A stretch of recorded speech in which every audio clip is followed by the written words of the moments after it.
प्रेम से बोलिए आनंद कंद भगवान की जय। जय। आज इस यूवी सत्संग में, वीकली सत्संग में जूम के माध्यम से जुड़े हुए पूजनीय भाई जी, प्रेमीगण एवं जिज्ञासु सभी को स्वागत और मेरा सादर जय श्री सच्चिदानंद। कार्यक्रम को शुरू करते हैं गुरु वंदना से। गुरु वंदना गाने के लिए लंदन यूके से नुसाजन थापा जी को मैं अनुरोध करता हूं। प्रेम से बोले श्री सदगुरुदेव महाराज की जय। आनंद कंद भगवान की जय। ध्यानमूलं गुरुरमूर्ते पूजा मूलं गुरुपादुका मंत्रमूलं गुरुर्वाक्य मोक्षमूलं गुरुकृपा गुरुर्ब्रह्मा गुरुर्विष्णु गुरुर्देव महेश्वरः गुरुर्साक्षात् परं ब्रह्म तस्मै श्री गुरुवे नमः। तस्मै श्री गुरुवे नमः। गुरु चरण कमल बलिहारी रे। गुरु चरण कमल बलिहारी रे। मेरे मन के दुविधा तारी रे। मेरे मन के दुविधा तारी रे। गुरु चरण कमल बलिहारी रे। प्रभु चरण कमल बलिहारी रे। भव सागर में नीर अपार। भव सागर में नीर अपार। डूब रहा नहीं मिले किनारा। डूब रहा नहीं मिले किनारा। पल में लिया उबारी रे। गुरु पल में लिया उबारी रे। गुरु चरण कमल बलिहारी रे। प्रभु चरण कमल बलिहारी रे। काम क्रोध मद लोभ लुटेरे। काम क्रोध मद लोभ लुटेरे। जन्म जन्म के बैरी मेरे। जन्म जन्म के बैरी मेरे। सबको दीना उबारी रे। गुरु सबको दीना उबारी रे। गुरु चरण कमल बलिहारी रे। प्रभु चरण कमल बलिहारी रे।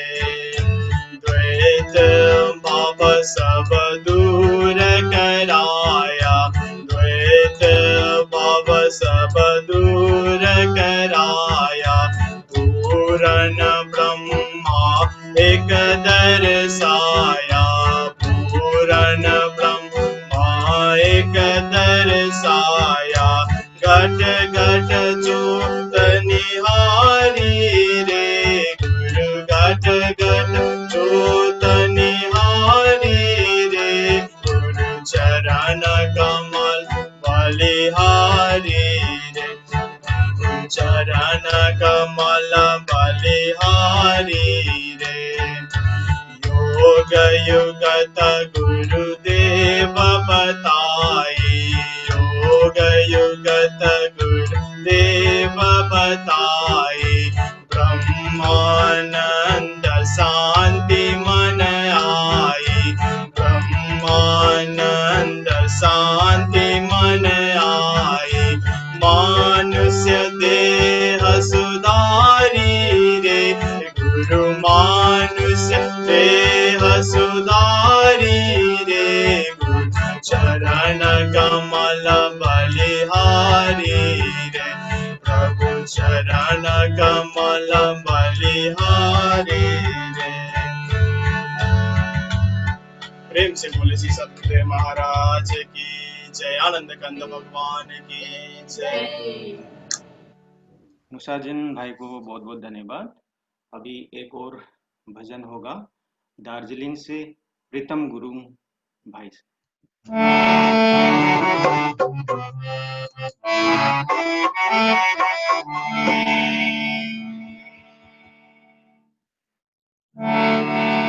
सतगुरुदेव महाराज की जय, आनंद कंद भगवान की जय, जगत जननी श्री माता दी की जय।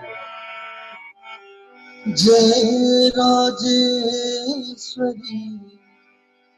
माता माता, जय राजेश्वरी ओ माता, जय राजेश्वरी माता। भक्तों की हो भाग्य विधाता, भक्तों की हो भाग्य विधाता, जय राजेश्वरी माता, जय राजेश्वरी माता। ओ माता, जय राजेश्वरी माता।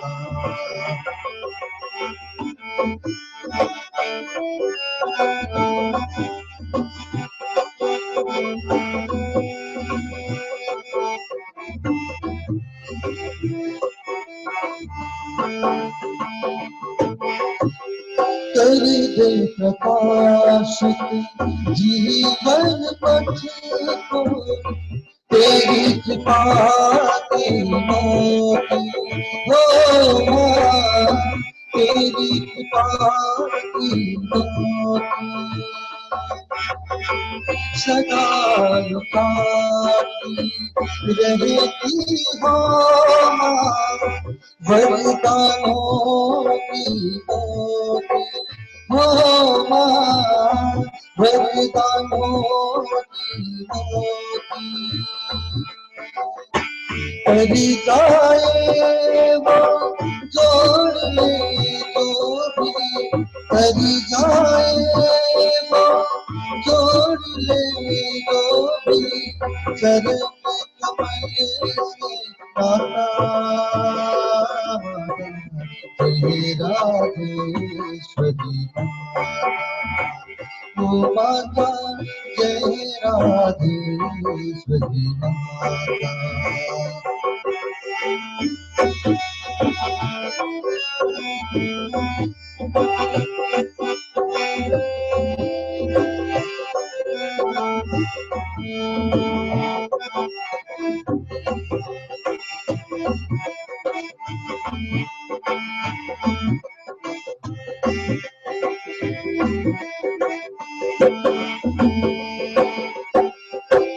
पानी का पर लोक सुधारी, माता तेरा दर्शन हो मां, माता तेरा दर्शन लोक बनाए इस जीवन में, एक ही पल का जीवन हो मां, एक ही पल का जीवन। तेज प्रकाश सत्य स्वरूपा, तेज प्रकाश सत्य स्वरूपा, तुम हो दाता, जय राजेश्वरी माता। ओ माता, जय राजेश्वरी माता।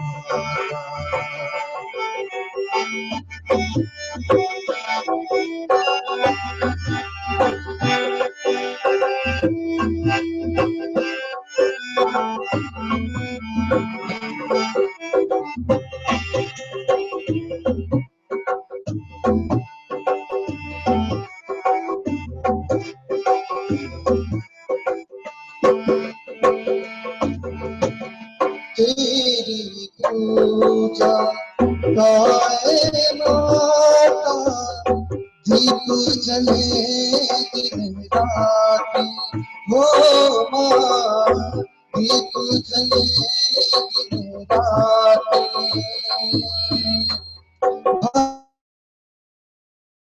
अलंकृत जिसमें श्रद्धा की है बाती हो माँ श्रद्धा की है बाती तेरा मंदिर जगवालों की तेरा मंदिर जगवालों की मन को सदा लुभाता तेरा देश्वरी माता ओ माता जय राजेश्वरी माता ओ माता जय राजेश्वरी माता वृंदावन से आनंद भगवान की जय आनंद कंद भगवान की जय। प्रीतम भाई को इतना अच्छा सुंदर भजन सुनाने के लिए बहुत बहुत धन्यवाद। अभी सत्संग होगा और सत्संग के लिए दिल्ली से हमारे तोसे बहन को मैं अनुरोध करता हूँ। प्रेम से बोलिए श्री आनंद कंद भगवान की जय। आदि जगत जननी श्री माता जी की जय। तो देखिए हर शुक्रवार की तरह इस शुक्रवार भी आप लोग सभी बड़े नंबर में, क्योंकि जब हम आपके पार्टिसिपेंट देखते हैं तो हम भी थोड़े हैरान हो जाते हैं कि 78 कनेक्शंस अगर कनेक्ट है इस समय, तो एक फैमिली से कई लोग देख रहे हैं। और बहुत ये भी एक चीज को दर्शाता है कि देखिए इस लॉकडाउन में और जैसा भी एक समय चल रहा है, इसमें हमारे अंदर भी सत्संग के प्रति एक रुचि बढ़ सी गई है ना।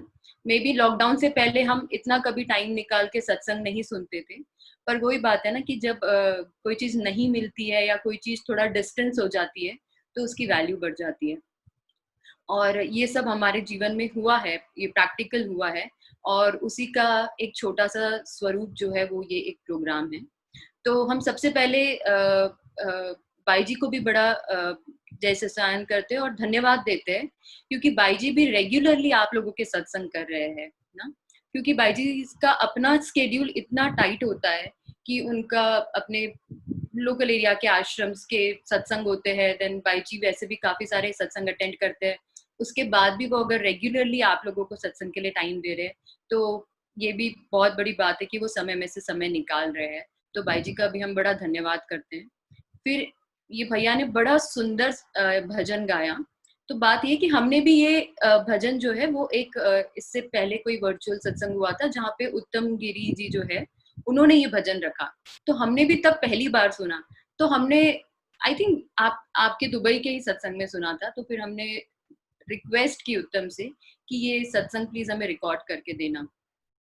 क्योंकि जब आप ये भजन सुनते हैं तो एक श्री माता जी का जो एक अपार संघर्ष जो रहा है इस दरबार को ना, इस दरबार को उठाने का, प्रचार का, जगह जगह जाके। क्योंकि देखिए अब टेक्नोलॉजी है, अब हमारे पास एरोप्लेन्स है, ट्रेन्स है ना, अब हम इतनी सारी सुविधा है हमारे पास, गाड़ियां हैं, आश्रमों में भी इतने बड़े बड़े आश्रम बन गए हैं, बहुत सारी सुविधा है प्रचार की। लेकिन एक श्री माता जी का समय था जहाँ पे कोई सुविधा ही नहीं थी। कई बहुत लिमिटेड जगह थे जहाँ आश्रम थे, आश्रम तो क्या प्रेमी ही बहुत लिमिटेड जगह पे थे, है ना। और उन जो छोटे से एक प्रेमियों का ग्रुप था, वहां से श्री माता जी ने प्रचार शुरू किया और फिर उनकी जो अपार शक्ति थी वो समय के साथ निखर के आई और सब प्रेमियों के बीच में ना उन्होंने एक जिसको कहते, जैसे श्री महाराज जी कहते थे ना कि हम एटम बम बनाएंगे, वैसे ही माता जी ने ये ज्ञान का एटम बम फोड़ दिया संसार में। इससे क्या हुआ कि जगह जगह जो हमारे अब संसार के हर कोने कोने में हमारे प्रेमी पाए जाते हैं और हर प्रेमी के पास वो आत्मज्ञान उन्होंने दे के भेजा है।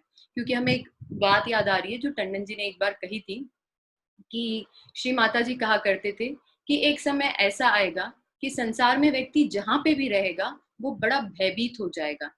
तो माताजी कहते थे कि उस समय में ये जो ज्ञान है, ये जो नाम का बीज आज मैं बो रही हूँ सबके अंदर, उस समय यही नाम का बीज जो है वो मेरे भक्तों की रक्षा करेगा।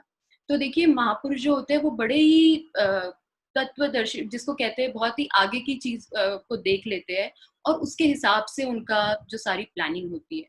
तो देखिए उस समय भले ही नेपाल एक छोटी सी जगह थी, इंडिया में कुछ गांव जो थे और नॉर्थ ईस्ट उस समय ना काफी कम लोग वहां पे प्रेमी थे, लेकिन आज क्या हुआ कि उन्हीं परिवारों में से हम बच्चे निकले, फिर हमने भी उन रास्तों पे हम चले, हमें भी आश्रम जा जा के एक आश्रम का संस्कार पड़ा, फिर धीरे धीरे हमने जीवन में ज्ञान को अपनाया, फिर हम आश्रम जाके सेवा करने का एक संस्कार हमारा बन गया, और ऐसे करते करते आज मुझे लगता है जितने भी लोग इस समय यहाँ पे ज्वाइन है उसमें से कई लोग मे बी दुबई के ना हो और उनका नेटिव प्लेस ना इंडिया में ही कहीं है। और आज हम संसार में जहां भी कहीं हैं, एक कॉमन चीज जो हमारे सबके साथ है वो ये है कि हम सबको ये पता है कि हमारे साथ गुरु महाराज जी हर वक्त है, हमारे साथ गुरु महाराज जी हमारी रक्षा हर दम कर रहे हैं। और आपको पता है कि एक जीवन, एक निर्भय जीवन इस समय के अंदर में हमें लगता है सबसे बड़ा आशीर्वाद और सबसे बड़ा एक सबसे बड़ी बात है कि व्यक्ति निर्भय होकर जीवन को जिए। हम तो सही में कभी कभी सोचते हैं कि जो लोगों के पास ज्ञान नहीं है, जिनके पास समय के सदगुरु गुरु महाराज जी नहीं है, वो अपने जीवन के मुश्किलों से कैसे लड़ते होंगे, वो अपने जीवन में जब कोई परेशानी आती है तो वो कैसे आगे बढ़ते होंगे ना। इसी बात को लेके तो हमें एक बात याद आई कि लेकिन इन सब में जरूरी क्या है। देखिए हम संसार में कहीं भी रहे, कोई दुबई में है, कोई ऑस्ट्रेलिया में, कोई यूएस में, हम इंडिया में है, कुछ लोग ऐसे हैं जो पंजाबी बाग आश्रम में ही है और कुछ लोग हैं जो देहरादून में है, जहाँ मालिक लोग भी इस समय है ना।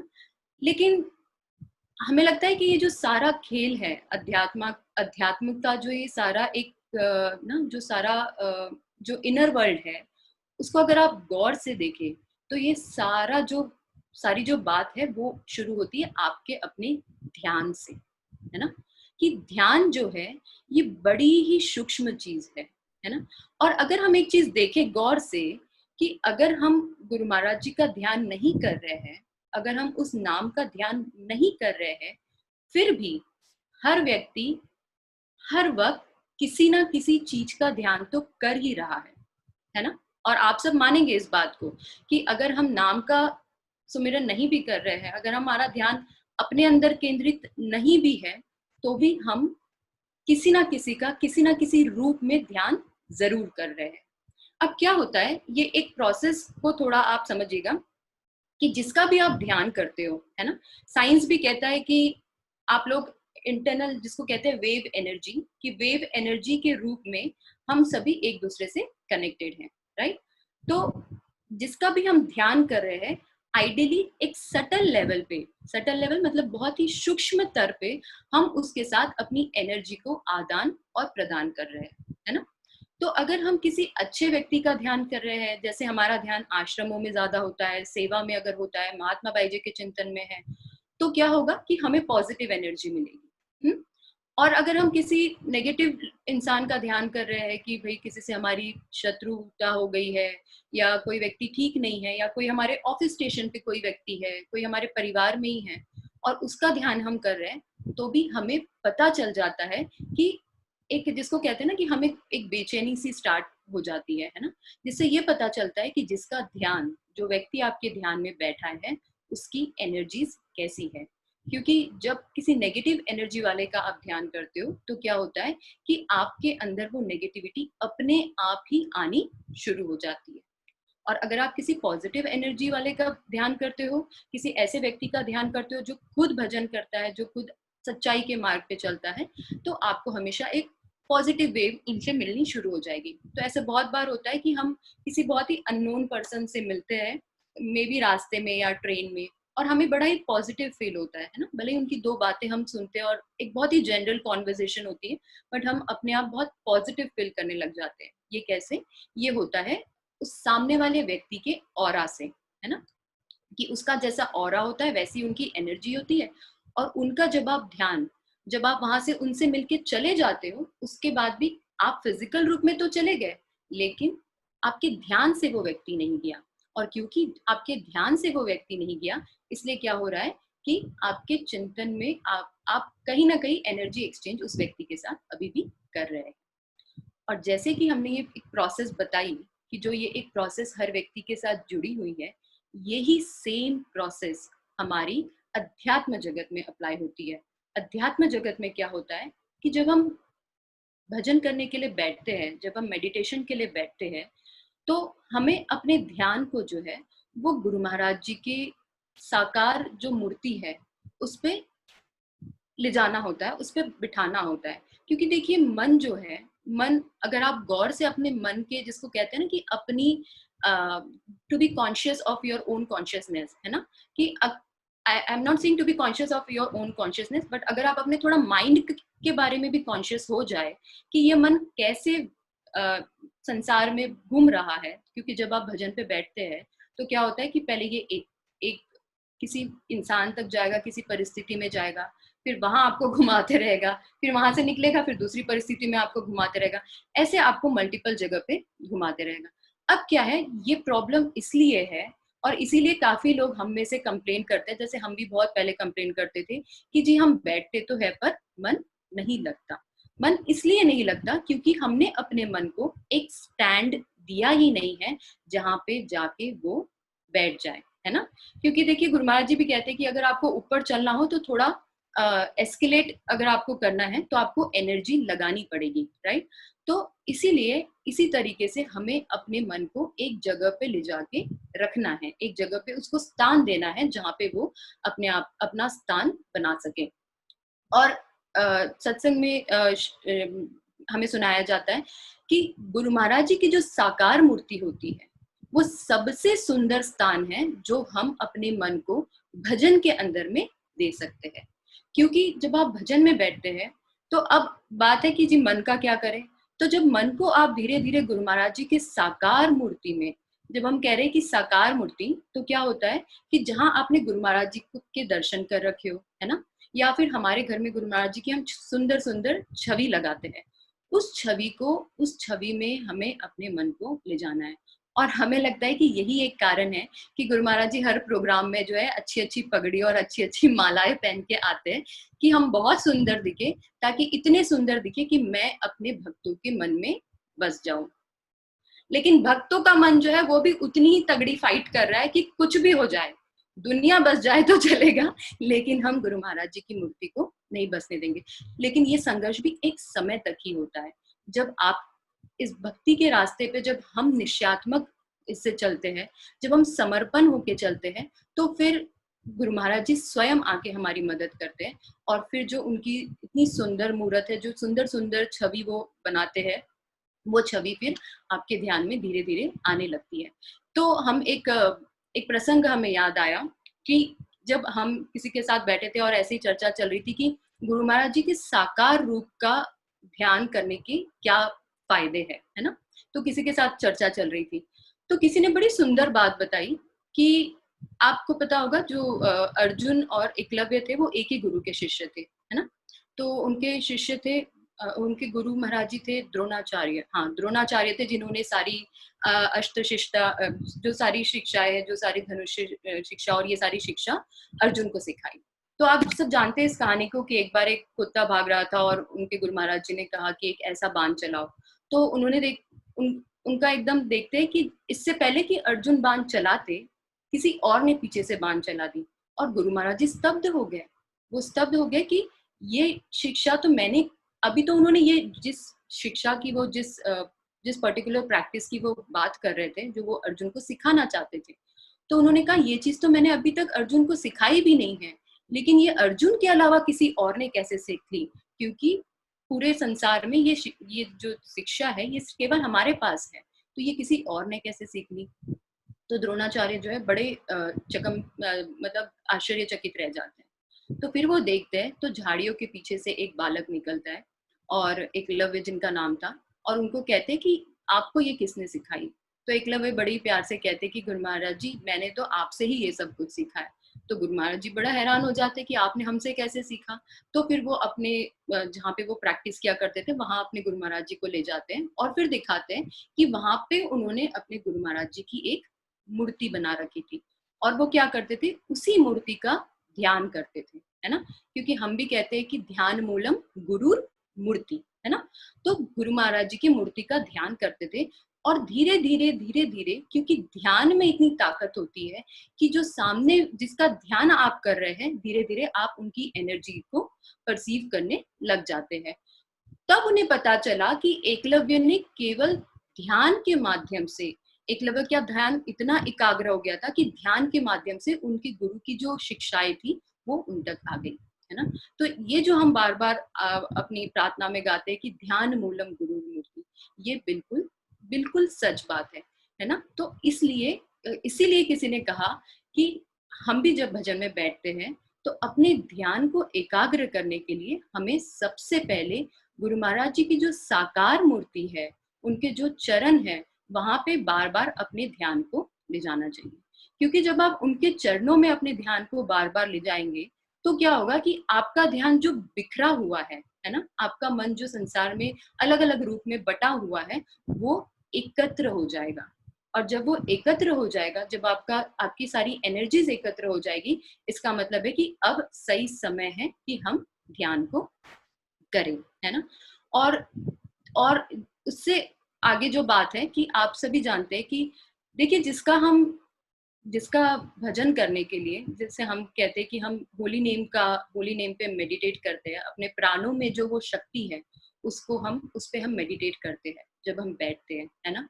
लेकिन किसी ने बड़ी सुंदर बात कही, किसी ने कहा कि देखो प्राणों में जो शक्ति है उस पे हमारा बेसिकली हमारा गोल है वहां तक पहुंचना, है ना। लेकिन वो तो बड़ी सूक्ष्म है, जैसे महाराज जी भी अपने सत्संग में सुनाते हैं कि जिस प्राणी की एनर्जी वो नाम इतना सूक्ष्म है कि वहां तक पहुंचने के लिए आपको एक सूक्ष्म माध्यम की जरूरत है ना। तो हम बड़ी सूक्ष्म चीज को पकड़ना चाहते हैं, किससे? अपने इस फैले हुए मन से, अपने इस मैले हुए मन से, जो विषय वासना काम क्रोध से जो सना हुआ मन है, हम उससे एक इतनी पवित्र चीज का चिंतन करना चाहते हैं। तो इसके कारण ये एक बहुत बड़ा संघर्ष बन जाता है और हम बड़े लंबे समय तक इस चीज को कर नहीं पाते। इसीलिए भी किसी ने कहा कि इसलिए जब इस मन से हम गुरु महाराज जी की साकार छवि का, क्योंकि जो गुरु महाराज जी है वो उसी नाम का प्रगट स्वरूप है ना। क्योंकि जो समय के सदगुरु होते हैं वो वही जो नाम की महाशक्ति होती है, वही अलग अलग समय पे अवतार लेके संसार में उसी नाम का प्रचार करने के लिए आती है ना। तो गुरु महाराज जी भी उसी नाम का स्वरूप है। तो कहते हैं कि जब उतने सूक्ष्म तत्व तक जब आपको जाना है तो भगवान जब गुरु महाराज जी एक साकार रूप में आए हैं तो पहले आप साकार रूप में अपने ध्यान को लगाइए।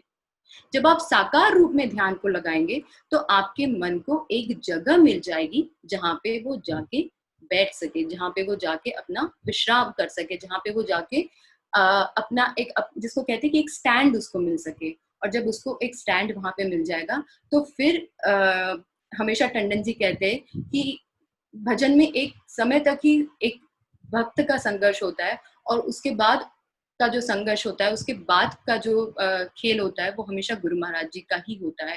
फिर भक्त के मन को कहाँ लगाना है, उसके ध्यान को कहाँ ले जाना है, ये जो है गुरु महाराज जी स्वयं ही एक रास्ता हमें अंदर से प्रदान करते हैं, है ना। तो इसी बात पे हम कहेंगे कि आप सभी भी हम जानते हैं, क्योंकि सब रेगुलर में सत्संग अटेंड करते हैं तो आप सभी जरूर रेगुलर मेडिटेशन करते ही है। और जब आप मेडिटेशन करते हैं, और क्योंकि हमारी भी ये बहुत बड़ी प्रॉब्लम थी कि मन नहीं लगता, तो इस मन को आप गुरु महाराज जी की साकार छवि में बार बार लगाइए। क्योंकि हमें एक बड़ी अच्छी बात याद आई, एक लंदन का महाराज जी का एक सत्संग था जो हम सुन रहे थे, और महाराज जी ने अर्जुन का एक एग्जाम्पल दे रहे थे महाराज जी, कि अर्जुन के गुरु ने कहा कि तुम्हारा जो ध्यान है वो चिड़िया की आंख में होना चाहिए, है ना। और बाकी शिष्यों को जब पूछा कि तुम्हारा ध्यान कहाँ है, तो किसी ने कहा जी मुझे पेड़ दिख रहा है, किसी ने कहा मुझे आसमान दिख रहा है, किसी ने कहा मुझे पूरी चिड़िया दिख रही है। केवल अर्जुन ही एक था जिसका जो ध्यान है वो पूरी तरह एकाग्र था। तो महाराज जी अपने सत्संग में कहते हैं कि ऐसे ही तुम लोग भी जब भजन करने बैठते हो तो किसी का ध्यान नौकरी में होता है, किसी का परिवार में होता है, किसी का अपनी समस्या में होता है। तो हमें इसलिए हंसी आ रही थी। मैंने कहा क्योंकि सॉरी, हमने कहा क्योंकि गुरु महाराज जी अंदर बैठ के इंतजार कर रहे होते होंगे कि अब तो आएगा मेरे पास, अब तो आएगा मेरे पास, और हम वही संसार का ध्यान करते रहते हैं। तो गुरु महाराज जी इंतजार करते हैं। ये भी बहुत देखिए बड़ी बात है कि गुरु महाराज जी इंतजार करते हैं। इसका मतलब है कि वो हमें बार बार मौका देते हैं, वो हमें हमारी भूलों को, हमारी गलतियों को बार बार माफ करते हैं और फिर हमें एक मौका देते हैं बार बार अपने ध्यान को उन तक ले जाने का, है ना। तो इसीलिए हम कहते हैं कि जो गुरु महाराज जी के चरणों का ध्यान है ना, जो गुरु महाराज जी के चरणों के ध्यान का जो प्रताप है, उसके बाद हमें लगता है उसके बाद ध्यान की सारी प्रक्रिया शुरू होती है। लेकिन एक प्रेमी होने के नाते, एक ज्ञानी होने के नाते हम सबका कर्तव्य है कि हम बार बार अपने ध्यान को गुरु महाराज जी के चरणों में लगाएं। और इसीलिए देखिए हम अभी जो आप हमारी जो पहली गुरु वंदना हम हर सत्संग में करते हैं, उसमें क्या कहा गया कि गुरु चरण कमल बलिहारी रे, मेरे मन की दुविधा टारी रे। कि गुरु महाराज जी के चरणों के इसका प्रताप इतना है कि मेरे मन की, देखिए बात बिल्कुल सीधी है, और बात ऐसी है कि संतों ने तो पहली लाइन में ही कह दिया, पर हमारी कमी रह जाती है, हमारी जीव की कमजोरी रह जाती है कि हम उस चीज को समझने के लिए काफी समय लगा देते हैं। लेकिन कोई बात नहीं, एक और लाइन हमें इस प्रार्थना की, बहुत टाइम हो गया, बस हम 2 मिनट में खत्म कर देंगे, है ना। तो एक और लाइन हमें इस प्रार्थना की बहुत अच्छी लगती है, जिसमें प्रार्थना में कहा जाता है कि भव सागर में नीर अपारा, भटक रहा नहीं मिले ये किनारा, गुरु पल में दीना तारी रे, है ना। तो देखिए जो प्रार्थना में कहा गया है कि भव सागर में नीर अपारा, तो भव सागर क्या है? कोई सागर नहीं है। ये जो हमारे मन में जो ये भावनाओं का सागर चल रहा है ना, जो हमारे इमोशंस है, जो हम कभी खुश हो जाते हैं, कभी दुखी हो जाते हैं, कभी नाचने लग जाते हैं, कभी रोने लग जाते हैं, हम असली में देखा जाए तो हम इसी इमोशन से ऊपर नहीं उठ पा रहे हैं। और जब तक हम इन इमोशंस से नहीं ऊपर उठेंगे, तब तक फिर ध्यान में पहले तो बैठने की प्रक्रिया, फिर उसके बाद मन को शांत करने की प्रक्रिया, और फिर ध्यान लगाने की प्रक्रिया, तो वो तो एक लंबा सफर है उसके बाद, है ना। लेकिन हम क्या है, इमोशंस में ही इतना फंसे हुए रहते हैं कि भव सागर में नीर अपारा, भटक रहा नहीं मिले किनारा। हम एक इमोशन से दूसरे में, दूसरे से तीसरे में इतना भटक रहे हैं कि संसार रूपी सागर में हमें कोई किनारा नहीं मिलता। लेकिन कहते हैं गुरु पल में दीना तारी रे, गुरु पल में कब तारते हैं? जब हम अपने ध्यान को एकाग्र करके उनके चरणों में लगा के रखेंगे। जब हम बार बार गुरु महाराज जी के चरणों का ध्यान करते हैं तो क्या होता है कि, क्योंकि देखिए जब हम एक इंसान का ध्यान करते हैं तो उनकी एनर्जी आने लग जाती है, और फिर गुरु महाराज जी तो इतने सुप्रीम पावर है ना, और उनकी मैग्नेटिक एनर्जी तो फिर बहुत ही स्ट्रांग है।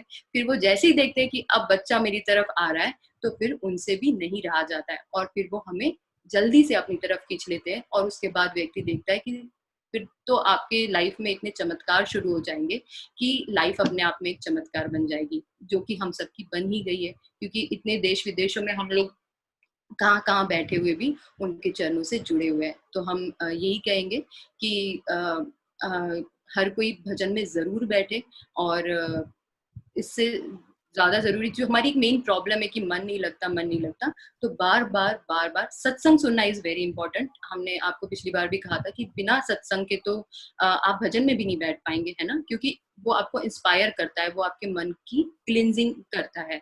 तो वो करने के बाद आप भजन में बैठे और बार बार अपने मन को गुरु महाराज जी की छवि में, गुरु महाराज जी के चरणों में लगाए, जिससे कि मन जल्दी शांत हो जाए, और जो हमारे इस जीवन का मकसद है हम उस पे चले, है ना। क्योंकि एक बड़ी अच्छी बात हमें याद आई कि जो मजा रास्ते में है वो मंजिल में कहाँ।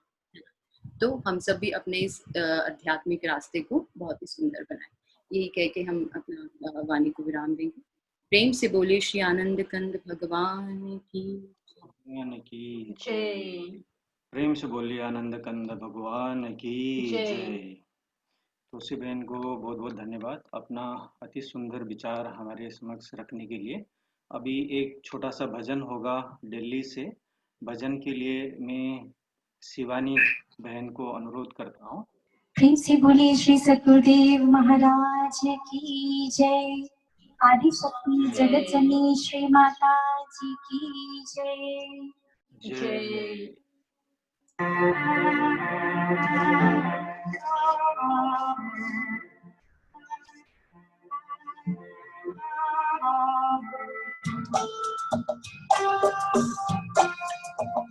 मानव ये सोच मन में, क्या तेरी कहानी है। मानव ये सोच मन में, क्या तेरी कहानी है। उम्रा तो बीत रही जैसे झुलता पानी है। मानव ये सोच मन में, क्या तेरी कहानी है। उम्रा तो बीत रही जैसे झुलता पानी है। मानव ये सोच मन में।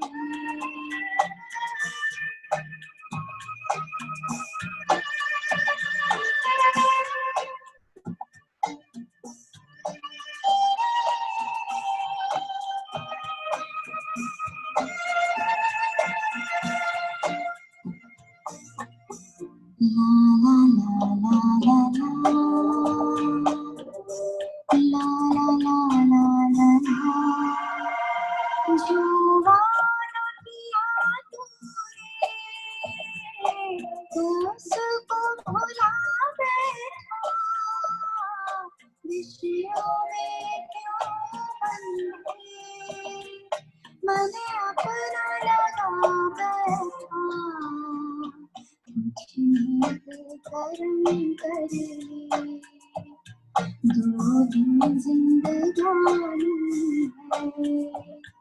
उम्रा तो बीत रही जैसे झुलता पानी है।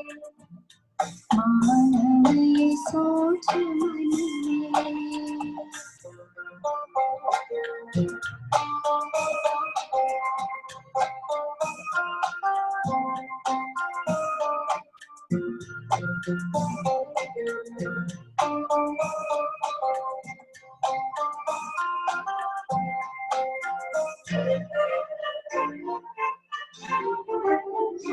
क्यों व्यर्थ की बातों में तो समय गवाता है।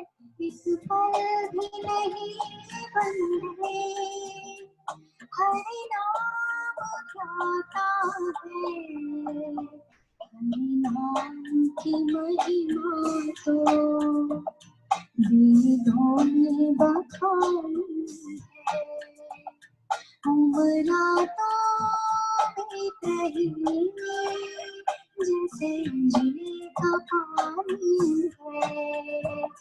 मानव ये सोच मन में।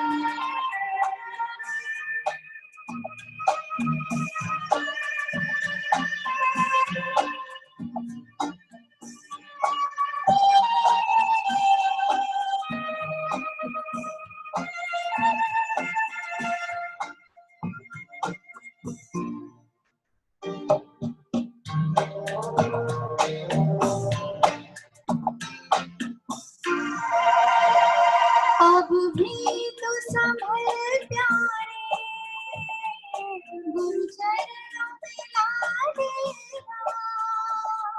मिट जाएगा तेरा 84 का फेरा। नींद समझ अब तो करता नादानी है। उम्रा तो बीत रही जैसे झुलता पानी है। मानव ये सोच मन में, क्या तेरी कहानी है। उम्रा तो जैसे अंजलि का पानी है, मानो ये सोच वाली है। प्रेम से बोलिए श्री सद्गुरुदेव महाराज की जय। आदि शक्ति जगत जननी श्री माता जी की जय। आनंद कंद भगवान की जय। जय। शिवानी बहन को बहुत बहुत धन्यवाद अपना अति सुंदर भजन प्रस्तुत करने के लिए। अभी साप्ताहिक सत्संग के अंत में मैं हमारे पूजनीय बाई जी अंगिरा बाई जी को मैं अनुरोध करता हूँ सत्संग के लिए। एकं नित्यं विमलमचलं सर्वधी साक्षिभूतं भावातीतं त्रिगुणरहितं सद्गुरुं तं नमामि। मैं अपराधी जन्म का मेरे नख शिख भरा विकार, तुम दाता दुख भंजना मेरी करो संभाल। बोलिए श्री सद्गुरुदेव महाराज की जय। आदि शक्ति जगत जननी श्री माता जी की जय। जय। प्रेमी सज्जनों, आदरणीय माताओं तथा बहनों, इस जूम के माध्यम से जुड़े हुए सभी प्रेमी भक्तों और जिज्ञासु लोगों को जय श्री सच्चिदानंद। और तोशी को, शिवानी को, हमारे नूर भाई को, प्रथम भाई को, सबको बहुत बहुत धन्यवाद कि उन्होंने अपना अमूल्य समय निकाल करके इस जूम प्लेटफॉर्म के द्वारा हम सभी लोगों को लाभान्वित किया। अभी अभी भजन में सुना, मानव ये सोच मन में क्या तेरी कहानी है, उम्रा तो बीत रही जैसे अंजलि का पानी है। जीवन तो मुट्ठी में बंद पानी की तरह है। कितनी देर तक हम मुट्ठी में बंद रख सकते हैं? संत ब्रह्मानंद जी कहते हैं, बूंद बूंद गिरता रहा जो अंजलि का नीर, पल पल छिन छिन में तेरा बीता जाए शरीर, बीती जाए सारी उमरिया नाम सुमर ले।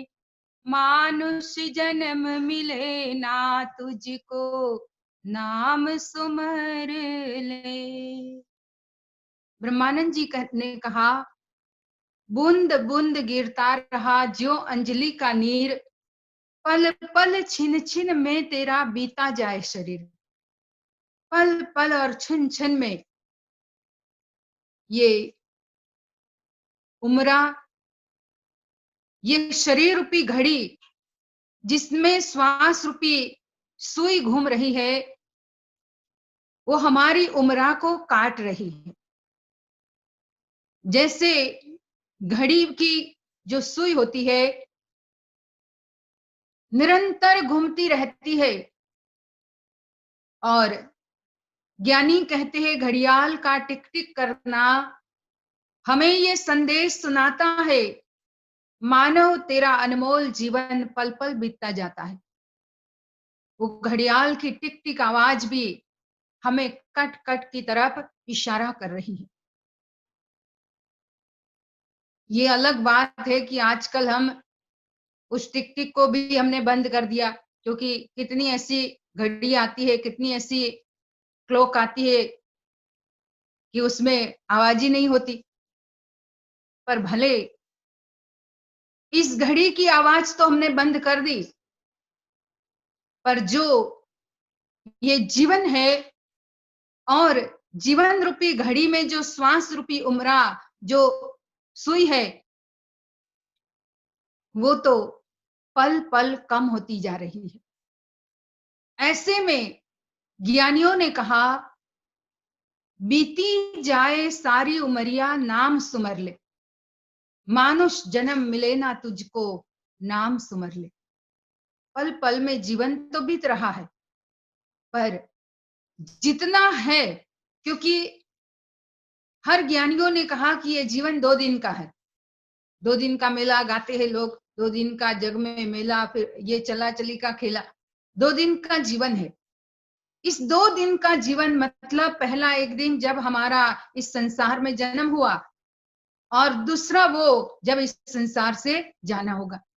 अब इसके बीच का जो समय है, उसको हम कैसे गुजारना चाहते हैं, कैसे अपना जो दूसरा दिन है उसको हम सरल बनाना चाहते हैं, ये हमारे अपने हाथ में है।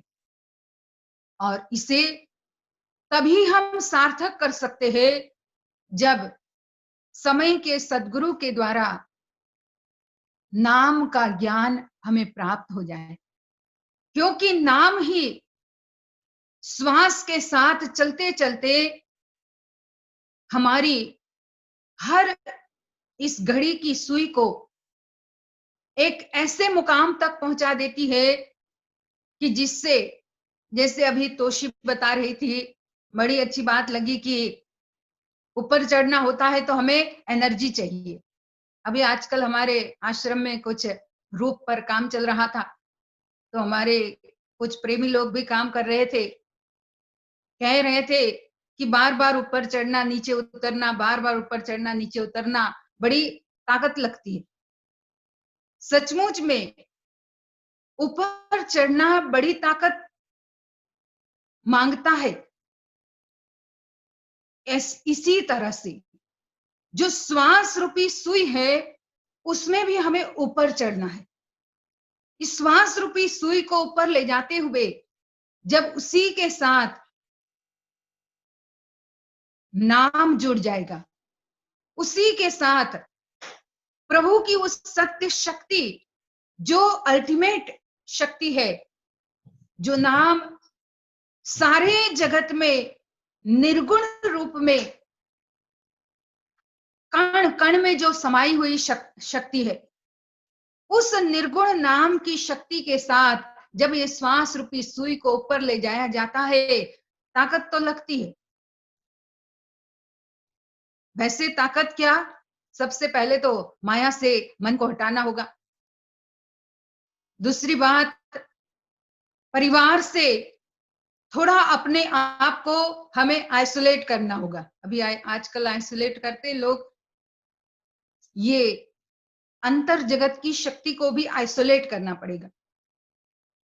परिवार के मोह से, भौतिक जगत की धन संपत्ति रूपी माया से, और जब हर तरह से एनर्जी लगाते हुए इस श्वास को नाम के साथ जोड़ देंगे, नाम की शक्ति में मन लग जाएगा, तो तब फिर जो आनंद का फल है, जो अविनाशी तत्व का असल स्वरूप है, उसमें व्यक्ति अपने आप को पिरो देता है।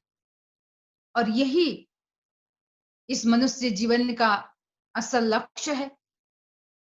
जो भजन में गाया, मानव ये सोच मन में क्या तेरी कहानी है, हकीकत में कहानी तो हमारी वही है कि हम उस अविनाशी से जुड़े। ये नहीं कि हमें बस इस संसार में आए और एक दिन जब जाने का वक्त होगा तो चले गए। ये तो 184 के सभी जीवों का क्रम है। आते हैं, थोड़े समय रहते हैं, चले जाते हैं। अगर हमारा भी वैसा ही होगा कि भाई आए कुछ दिन एक दूसरे के साथ, कुछ हमारे जो ऋणानुबंध थे उस हिसाब से अपने कर्मों को हमने भोगा और फिर चले गए, ये हमारी मनुष्य जीवन की असल कहानी नहीं है। असल कहानी है जिसके द्वारा ये 5 तत्वों का पुतला टीका हुआ है, जिस गैबी शक्ति से। तभी तो कबीरदास जी कहते हैं, हिंदू कहूं तो मारसी मुसलमान में नाही, 5 तत्व का पुतला गैबी खेले माई। एक गैबी शक्ति, एक गुप्त शक्ति, एक अनुपम शक्ति इस 5 तत्व के पुतले में हमेशा खेल रही है, चल रही है। उस अंतर जगत में छुपी हुई वो गैबी शक्ति, वो गुप्त शक्ति, जिसके लिए भगवान श्री कृष्ण कहते हैं, राज विद्या राजगुह्यम पवित्रम इदम उत्तमम प्रत्यक्षावगमम धर्मम सुसुखम कर्तुम व्ययम। अर्जुन, वो जो तत्व है वो राज विद्या है और अति गुप्त है, जिसे भगवान श्री कृष्ण ने राजगुह्यम कहा। इधर प्रभु राम ने रामायण में भी यही कहा, अयोध्या वासियों को समझाते हुए कि और एक सुगुप्त मत सब ही कहू कर जोर, शंकर भजन बिना नर भक्ति न पावई मोर। उन्होंने भी वही बात कही कि एक ऐसा गुप्त तत्व है, और वो गुप्त तत्व उन्होंने वहां शंकर भजन नाम दिया। असल में अलग वस्तु नहीं है। अभी हम एक जगह पर रेडियो में प्रोग्राम कर रहे थे, तो किसी ने हमें उसी कमेंट में किसी ने प्रश्न किया, क्योंकि उसमें ये भी खुला था कि अगर कोई किसी को प्रश्न है तो बीच में आप लिख सकते हो, तो हम उसी में इंटरव्यू में ही, सत्संग में ही आपके प्रश्न का उत्तर देंगे। तो किसी ने प्रश्न लिखा कि हम विष्णु भगवान का भजन नहीं करते हैं, पर और देवताओं का भजन करते हैं, और देवताओं का हम पूजा करते हैं, भक्ति करते हैं, तो क्या हमारी पूजा भगवान सुन लेंगे या हमारी प्रार्थना भगवान सुन लेंगे? हमने कहा, सबसे पहले तो हमें यह जानना है कि भगवान एक ही है, भगवान अलग है ही नहीं। ये तो उनके नाम है, किसी ने उनको विष्णु कह दिया तो किसी ने उनको राम कह दिया, किसी ने उनको श्री कृष्ण कह दिया तो किसी ने उनको दुर्गा माता कह दिया, लक्ष्मी कह दिया, मां काली कह दिया। नाम अलग अलग है, पर वो शक्ति तो एक ही है। वहां मैंने एग्जाम्पल दिया, जैसे हम पानी कहते हैं, वाटर कहते हैं, जल कहते हैं, नीर कहते हैं, आप कहते हैं, एक्वा कहते हैं। उसको लैंग्वेज वाइज देखे तो टोटली अलग लगेगा। अरे क्या होगा ये आप, क्या होगा पानी, क्या होगा जल, लिखने में, बोलने में हर तरह से अलग लगेगा, पर उसका जो मूल गुण है, उसका जो मूल स्वभाव है, उसकी जो क्वालिटी है, स्वभाव तो एक ही रहेगा। चाहे जल कह करके उसको मुंह में डालो, चाहे वाटर कह करके मुंह में डालो, चाहे आग या एक्वा कह करके मुंह में डालो, वो आपकी प्यास बुझाएगा। हमारे ज्ञानियों ने कहा इसी तरह से वो एक तत्व, एक परमात्मा की नाम की शक्ति भले समय समय पर अलग अलग रूप धारण करके आए, तो हमने उनको अलग अलग नाम दे दिया। ये उनके गुणों के नाम थे। मन को मोहते थे तो मोहन कह दिया, हमारे तापों को हरण करते इसीलिए हरि कह दिया, हमारे श्वासों को, स्वरों को चला रहे इसलिए ईश्वर कह दिया, और हम सब के अंदर रम रहे हैं इसलिए राम कह दिया। द्वारिका के राजा थे तो द्वारिकाधीश कह दिया, अयोध्या के राजा थे तो राजा राम बोल दिया, सिया के पति थे तो सिया राम हो गए, राधा जी के साथ हमेशा रहते थे तो हमने राधे कृष्ण बोल दिया। पर ये तो उनके केवल नाम है, पर असल में एक ही शक्ति सारे जगत में उस निर्गुण तत्व के रूप में सबके अंदर हर समय, उसमें यह भी नहीं कि इस युग में या उस युग में, हर समय, क्योंकि वो शक्ति जो है वो सीड है और सीड हमेशा रहता है। और सीड रहता कहाँ है? फल के अंदर ही, वो फल के बाहर नहीं रहता। बीज हमेशा फल के अंदर ही रहता है। और ज्ञानियों ने कहा कि हमारी जो बीज रूप शक्ति है, हमारे अंदर जो सीड रूप शक्ति है, वो हमारे अंदर ही है। और वही निर्गुण नाम की शक्ति श्वास के इस सुई में निरंतर जो सद्गुरु की कृपा से जान करके उसका सुमिरन करती है, उसमें अपने मन को लगाती है, ध्यान लगाती है, तब जाकर के उसके मन को शांति और सुख प्राप्त होता है। तो यही असल में हमारी कहानी है कि हम उस एक निर्गुण तत्व के साथ अपने आप को जोड़ देंगे तो फिर कोई प्रॉब्लम ही नहीं है, पर जुड़ता ही नहीं है। इसीलिए भक्तों को, संतों को हमें थोड़ा डराना पड़ा कि उम्र तो बीत रही जैसे अंजलि का पानी है। वो ऐसे ऐसे भजन बना करके हमें थोड़ा सा डर करके भी, क्योंकि कितनी बार व्यक्ति सीधा सीधा नहीं माने तो उंगली टेढ़ी करनी पड़ती है। कहते हैं ना कि घी पाने के लिए उंगली टेढ़ी करनी पड़ती है, थोड़ा इनडायरेक्टली कहना पड़ता है, थोड़ा डरा करके भी कहना पड़ता है। और डर जो है, भय बिन प्रीति न होई, रामायण में तुलसीदास जी कहते हैं भय के बिना प्रीति नहीं होगी। गरुड़ पुराण में इसीलिए तो ये सब नरकों की और सब बातें लिखी हुई है कि कैसे भी करके व्यक्ति डर करके भी अपनी उस निर्गुण शक्ति से जुड़ जाए। और यही कारण है कि हम भी अपने जीवन में इन भजनों को जो सुनते हैं, ये जो हमें एक पीछे से पुश करते हैं ना, धक्का लगाते हैं, ये पुश करने के लिए है कि जिससे हम आगे बढ़े। जितने भी भजन है, चाहे वो चेतावनी के भजन है, चाहे वो ज्ञान के भरे हुए भजन है, प्रेम वाले भजन तो भक्त और भगवान दो के बीच में चलता है कि जहां अपने इष्ट है और भक्त है। पर ये जो चेतावनी वाले भजन, ज्ञान के भजन, ये हमारे संत ऋषियों ने पूरे समाज के कल्याण के हेतु ऐसे ऐसे शब्द यूज करके बनाए कि मनुष्य उसे सुन करके भी थोड़ा चिंतन करना शुरू करे कि इसमें ये सब बता रहे हैं तो भाई सचमुच में उम्र तो बीत रही है। जैसे अंजलि में पानी होता है, कितनी देर रख पाओगे आप अंजलि में पानी? अंजलि माने हमारी हथेली, हथेली में आप कितनी देर तक पानी रख पाओगे? और संतों ने बहुत तरह से समझाया, पानी केरा बुदबुदा अस मानुष की जात, देखत ही छिप जात है जो तारा उगे प्रभात। पानी केरा बुदबुदा अस मानुष की जात, हमारा जो जीवन है पानी का बुलबुला है, ये पानी के बबल जैसे है। अब बबल कितनी देर टिकते हैं पानी में? थोड़ी देर ही टिकेंगे।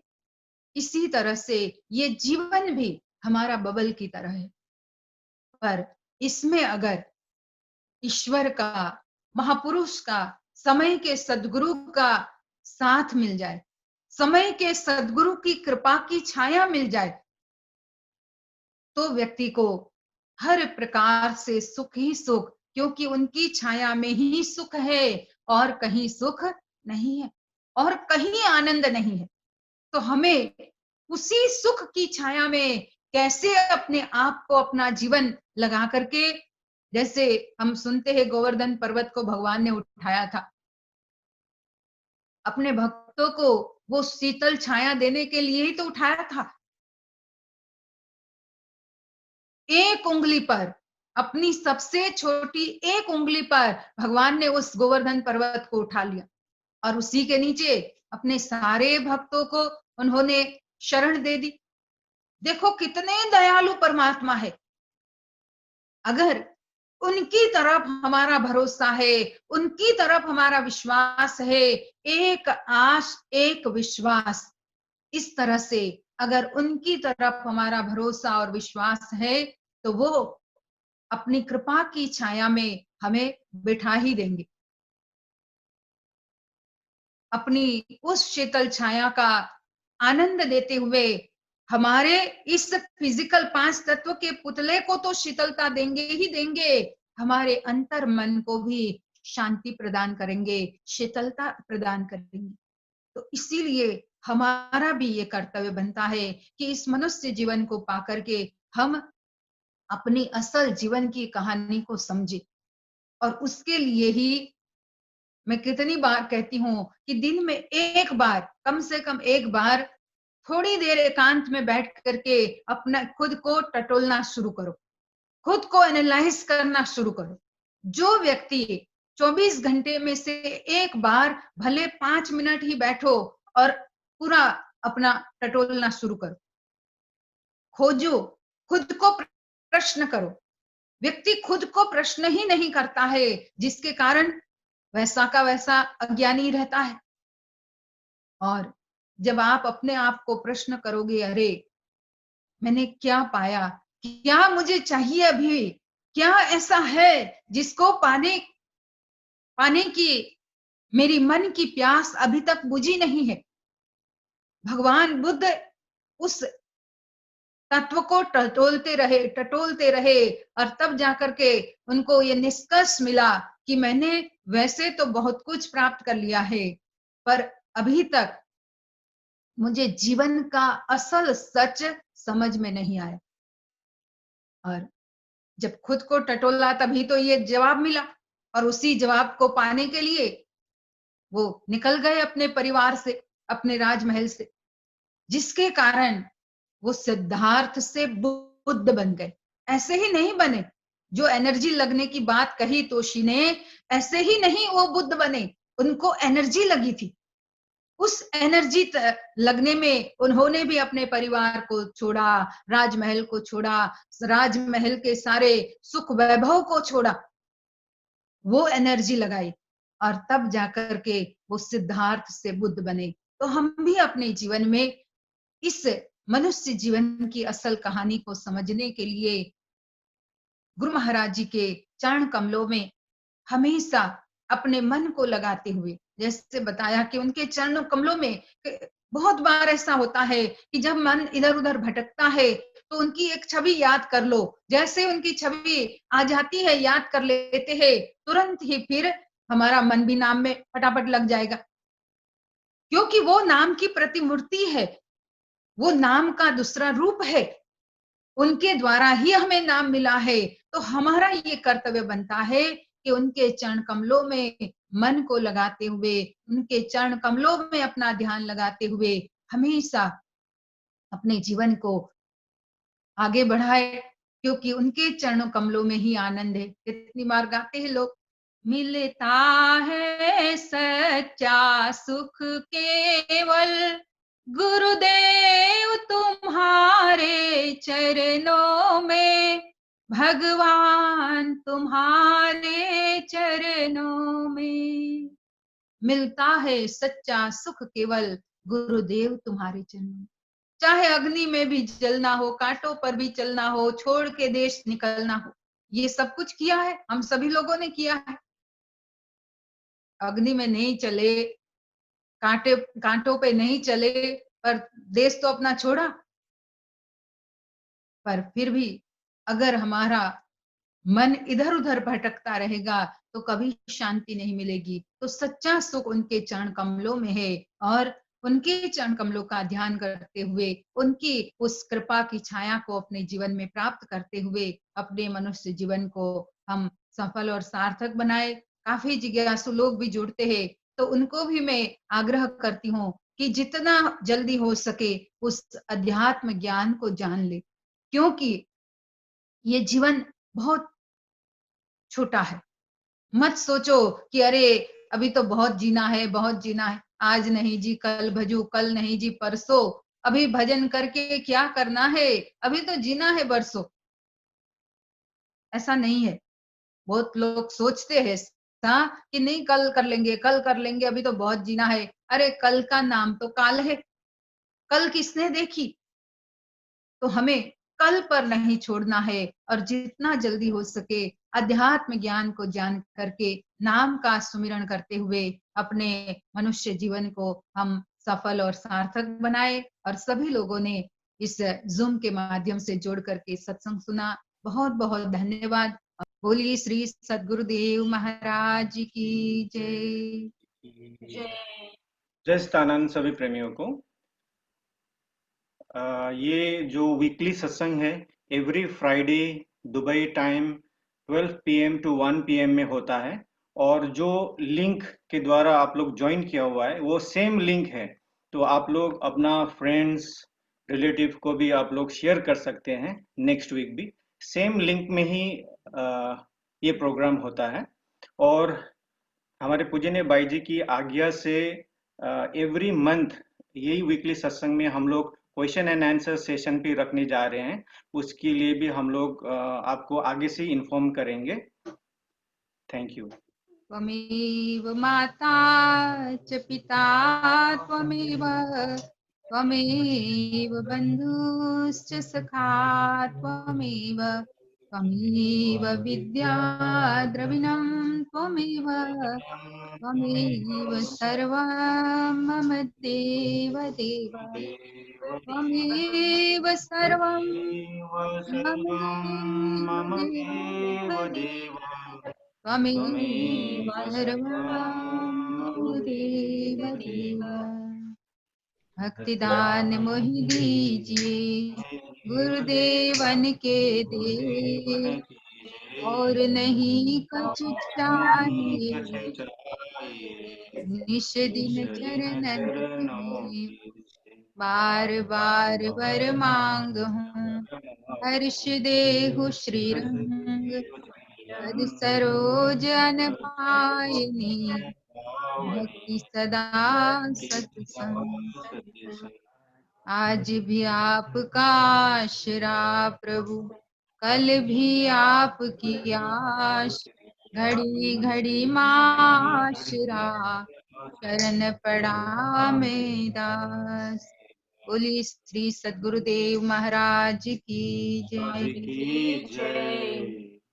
हे मेरे नाम, हे मेरे नाथ, आप अपने अपनी सुधामय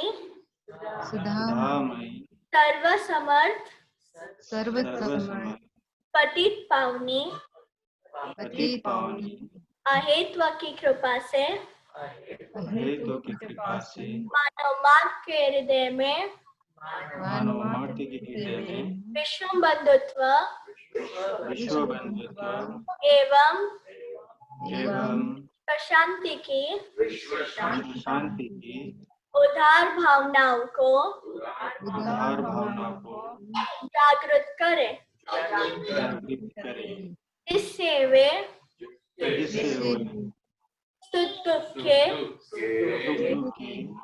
बंधन से मुक्त होकर आपके पवित्र प्रेम का आस्वादन कर कृत हो जाए, धन्य धन्य हो जाए। प्रेम से बोले श्री सद्गुरुदेव महाराज की जय। श्री माता की जय। परम संत श्री हंस श्री महाराज की जय। विभूतियों की जय।